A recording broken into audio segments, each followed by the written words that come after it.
Hai guys, welcome back to my YouTube channel. Balik lagi bersama aku Putri Eka di sini. Terima kasih buat kalian yang sudah mengklik video ini dan terima kasih buat kalian semua yang sudah bergabung di video aku.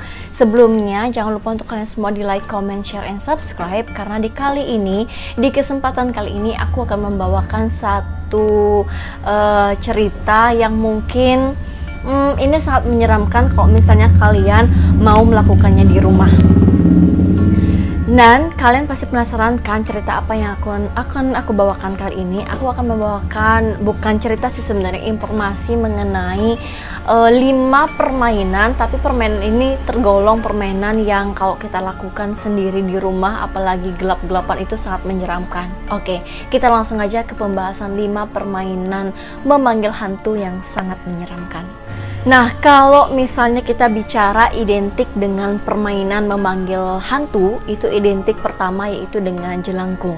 Tapi kali ini aku tidak akan membahas tentang permainan memanggil hantu ini atau jelangkung ini.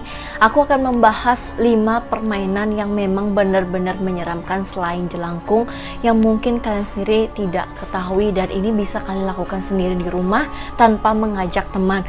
Jadi di sini aku tidak menyarankan kalian melakukan sendiri, ini hanya informasi buat kalian.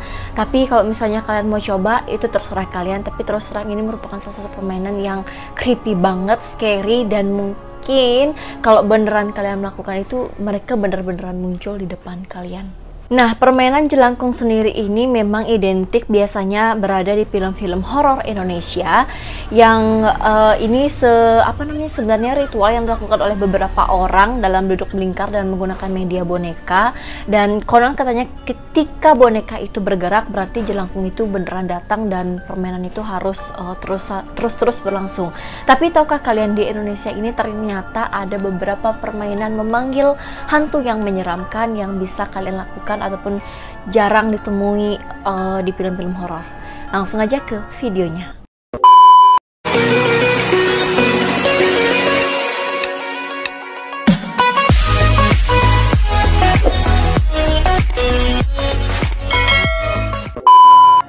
Oke, yang pertama ada Bloody Mary. Bloody Mary ini merupakan sosok hantu yang menyeramkan yang biasanya kalau kalian lakukan itu munculnya adalah di cermin.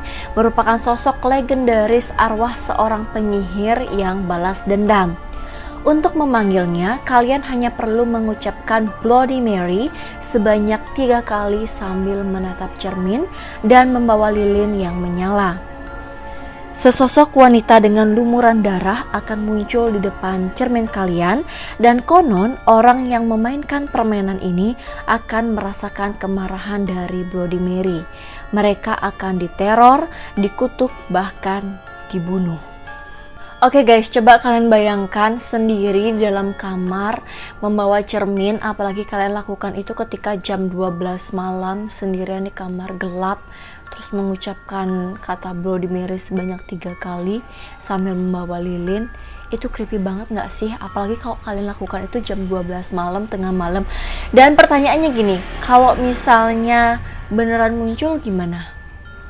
Tapi nggak tahu juga sih, kalau misalnya kita memiliki aura negatif yang sangat kuat, mungkin aja bisa muncul. Karena biasanya di film-film itu kebanyakan memakai cerita-cerita horor menggunakan jelangkung. Kalau Bloody Mary ini sedikit tidaknya sih, terus terang aja aku belum pernah melihat film hantu yang ada Bloody Mary-nya. Oke guys, lanjut yang kedua ada Darumasan. Nah, permainan Darumasan ini dilakukan dengan berendam di bathtub. Dan berendam di bathtub ini memang bener-bener creepy banget. Kalau misalnya kalian nggak kuat napasnya, nggak usah kalian untuk berendam seperti itu. Dan permainan yang berhubungan dengan hantu ini ternyata berasal dari Jepang.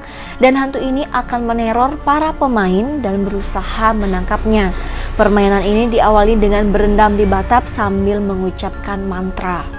Nah, saat kalian mengucapkan mantra, maka pemain akan melihat sosok wanita Jepang yang terjatuh di kamar mandi. Kepala hantu itu menancap pada keran air, namun rupanya penampakan tersebut hanya awal dari permainan ini, karena permainan yang sesungguhnya akan terjadi di esok harinya. Wow, guys, kalau misalnya kalian punya bathtub di kamar mandi, kalian jangan coba-coba untuk melakukannya. Tapi di sini aku tidak akan menyebutkan mantra apa yang harus kalian ucapkan ketika kalian berendam di bathtub, karena terus terang aja, aku sama sekali nggak tahu, dan sumber yang aku percaya pun tidak mau menampilkan mantra yang harus diucapkan, karena itu kan creepy banget. Iya kali, nanti misalnya ada orang yang mau berendam beneran, terus sendirian, terus ada hantu tuh kepalanya nancep di keran air, dan keesokan harinya baru terjadilah beberapa kejadian-kejadian aneh. Itu gimana sih? Apa kalian nggak merasa terganggu? Tapi ini Darumasan ini konon sih katanya kan hantunya berasal dari Jepang. Biasanya hantu-hantu kayak gini tuh emang identiknya di Jepang sih. Kalau kita di Indonesia itu kan biasanya pocong, kunti, genderuwo, tuyul. Kalau misalnya hantu-hantu yang creepy kayak gini tuh emang berasal dari luar Indonesia. Nah, permainan yang ketiga ada Closet Game. Closet Game ini merupakan permainan yang ternyata bukan hanya sekedar memanggil hantu atau roh, melainkan memanggil iblis. Untuk melakukan permainan ini sangatlah mudah. Permainan ini harus masuk ke dalam lemari sambil membawa korek api dalam keadaan mati sambil mengucapkan, "Tunjukkan aku cahaya," atau "Tinggalkan aku dalam kegelapan." Jika terdengar suara bisikan, segera nyalakan korek api. Karena jika gagal menyalakan korek api setelah mendapat bisikan, konon akan ada sosok yang menangkap dan menyeret para pemain ke dalam kegelapan.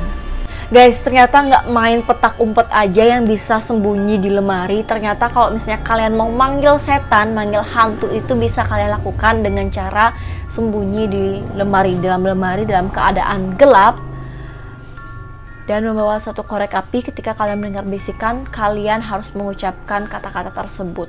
Dan kalau kalian gagal dalam menghidupkan korek api itu, kalian akan diseret dalam permainan kegelapan mereka. Itu permainan gimana sih sebenarnya? Memang jarang sih ditemui di Indonesia, maksudnya yang menggunakan permainan ini di film-film.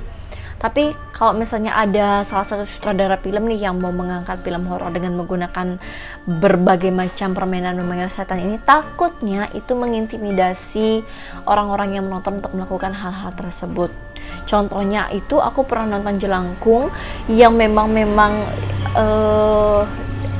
chemistry-nya dapat, mungkin bisa dibilangnya, itu sampai aku nggak berani keluar malam-malam karena memang kebawa suasana sekitar 3 atau 4 hari waktu itu nonton film Jelangkung yang memang benar-benar serem. Permainan yang keempat adalah lift dunia lain. Ternyata permainan ini harus dilakukan di dalam lift dengan menekan tombol tertentu yang berada di dalam lift tersebut. Permainan ini ternyata berasal dari Korea, dan konon lift ini bisa membawa seseorang ke dunia lain. Permainan ini bisa dilakukan di gedung yang minimal berlantai 10 dan pastinya harus terdapat lift. Namun permainan ini harus dilakukan sendiri di dalam lift tersebut, dan biasanya permainan ini dilakukan dengan cara menekan tombol 4, 2, 6, 2, 10, 5. Sesampainya di lantai 5, sesosok wanita akan masuk ke dalam lift itu, namun jangan coba-coba sekali-sekali untuk menatap dan berbicara dengannya. Nah guys, kalau berbicara mengenai lift, tentunya sih biasanya berada di apartemen, terus berada di hotel-hotel berbintang yang aku temui biasanya itu. Contohnya bintang 3 aja nih, contohnya hotel dengan lift itu kadang aku merasa agak sedikit aneh ya ketika masuk ke dalam lift itu. Kayak memang ada orang di dalam yang menunggu kita masuk, atau biasanya hawanya itu beda. Dan biasanya di lift itu pasti baunya itu nggak enak kan, karena kan keluar masuk orang itu apalagi berkerumun, biasanya itu bau badan orang itu nggak enak. Dan biasanya setan-setan itu lebih suka dengan orang-orang yang amis-amis seperti itu kan baunya, jadi entah itu menetap di lift atau gimana. Kalau misalnya lift game ini memang terus terang aja aku belum pernah temui film-film Indonesia yang menggunakan permainan lift ini, lift dunia lain ini. Tapi yang pernah aku temui itu adalah pembunuhan yang terekam kamera CCTV, ataupun pembunuhan ini dilakukan di dalam lift yang sengaja dilakukan mungkin di dalam tersebut karena orangnya psikopat, dan terekam lift tersebut di kamera CCTV lift tersebut. Dan kalau misalnya kalian datang ke suatu lift dan kalian naik terjebak di sana, itu apa sih yang kalian lakukan? Menurut aku creepy banget sih kalau misalnya terjebak di dalam lift terus gak tahu ini mau minta bantuan kepada siapa, apalagi tower apartemennya yang tinggi banget. Itu gimana cara lepas dari apartemen itu ya? Dan konon sih katanya ada beberapa apartemen di Jakarta yang ternyata liftnya itu kadang rusak, terus kadang bener sendiri, terus kadang apartemen juga berhantu. Itu banyak banget sih. Kalau misalnya ini permainan dilakukan bener-beneran sendiri dengan memencet tombol-tombol yang aku sebutkan tadi, itu beneran terjadi nggak sih hal-hal yang seperti itu? Apa hanya orang-orang yang mengarang cerita atau beneran terjadi? Itu sih pertanyaannya. Nah, game terakhir ini adalah Midnight Game. Midnight Game ini dipercaya sebagai bentuk hukuman bagi orang zaman dahulu yang tidak taat pada aturan agama. Permainan ini sangatlah berbahaya karena akan mengundang iblis ke dalam rumah permainannya. Kondisi rumah harus kosong dan pemain hanya boleh sendirian di rumah tersebut. Namun aturannya ternyata cukup mudah namun menegangkan. Pasalnya permainan ini tidak boleh tertangkap sosok iblis hingga pukul 3:33 dini hari. Dan ini permainan merupakan cukup permainan yang sangat aneh, harus dilakukan sendiri di rumah kosong. Tapi ini menegangkan. Gimana tuh ceritanya? Nah guys, kalau misalnya berbicara tentang midnight, itu terkenal dengan jam 12 malam tepat, tengah-tengah ya, maksudnya jam 12 malam tepat itu kita harus melakukan permainan ini, tapi tidak boleh lebih dari jam 3:33 dini hari. Jadi permainan itu berlangsung sekitar 3 jam setengah permainan itu. Jadi permainannya itu dilakukan di rumah kosong, kalian tidak boleh membawa siapa-siapa. Aku nggak tahu ya apakah ini harus mengucapkan mantra atau gimana, dan mungkin menegangkannya itu karena sendiri tidak ada orang yang bisa membantu, kita tidak tahu kita diapakan oleh iblis. Tapi guys, di sini ini permainannya kan tidak mengundang setan nih, yang diundang itu iblis. Berarti permainan ini memang sangat berbahaya untuk diri kita sendiri. Guys, sekian dulu pembahasan tentang 5 hantu ataupun 5 cara memanggil setan yang menyeramkan. Tapi jangan lakukan sendiri di rumah ya, nanti bener-bener datang hantunya gimana. Yang terkenal itu adalah Bloody Mary. Nanti akan aku bahas asal-usul Bloody Mary ini karena terkait dengan ratu ataupun bangsawan terdahulu. Jadi sebelumnya terima kasih buat kalian semua yang sudah bergabung di channel aku. Jangan lupa untuk kalian semua di like, comment, share, dan subscribe. Sampai ketemu lagi di next video lainnya. Bye bye.